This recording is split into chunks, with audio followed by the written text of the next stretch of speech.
We have argued on this network for years that we need an alliance of countries to stand up against this. And he's called out these countries, and he's told them, I can't undermine the ideology. Your national leaders and clerics have got to do that.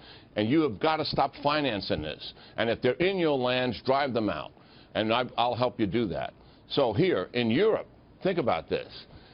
There have been over 7 NATO nations attacked by ISIS repeatedly, to include the United States.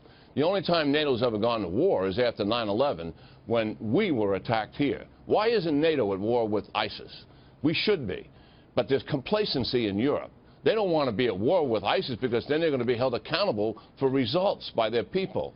I hope when President Trump goes to NATO that he gets them more committed than what they are to fighting terrorism and also to fighting ISIS. We should have driven ISIS out of Syria a year and a half ago, and we're still there going at it incrementally as opposed to crushing it with the capability that we truly have. General, he moves on to NATO, but I want to know, given what you were talking about, his words toward the Muslim world and Arab nations that we heard over the weekend, do you think that strong language and that call on those countries coming together to unite to fight terrorism, do you think it will result in actions by those countries?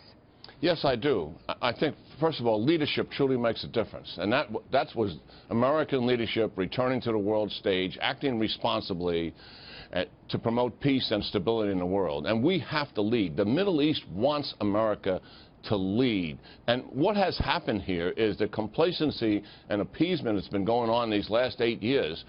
The radical Islamists have grown into a global jihad. ISIS is spread to 30 countries.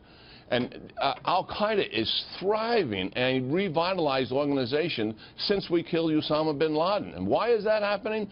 Because I believe America stepped away from its leadership role in the world, and others are far too complacent out there. So now we've got an American leader who's going to try to unite us against this threat, and also to stand up against the Iranian threat in the Middle East, which is even more of a strategic threat.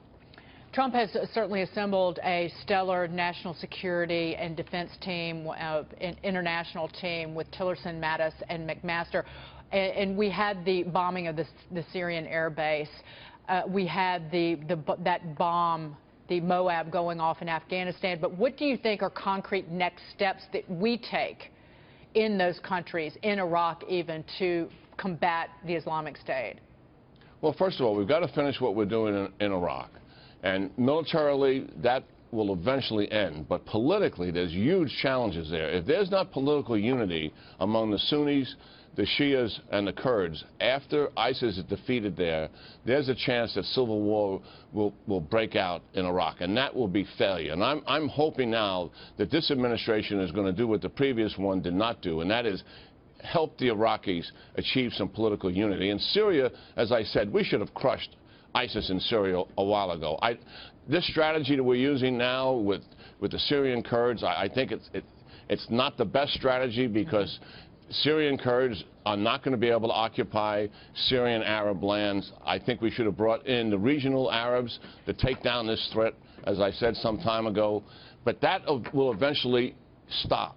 But now, what I think the president has done, and to the first president ever to do it, is to bring these countries together to fight this common enemy and to undermine its ideology. You have to hold their horrific behavior accountable. You kill them where they are in their safe havens, right. But you also have to get the young people to reject this draw towards that ideology.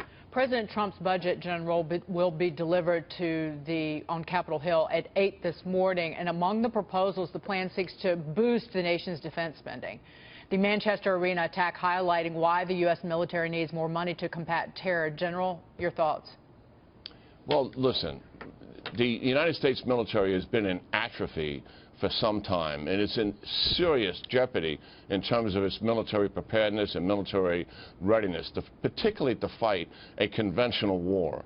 And the technology gap is closed on us, and in some cases our adversaries are outpacing us in terms of technology. That has never happened before post-World War II. So the money in this budget actually is inadequate.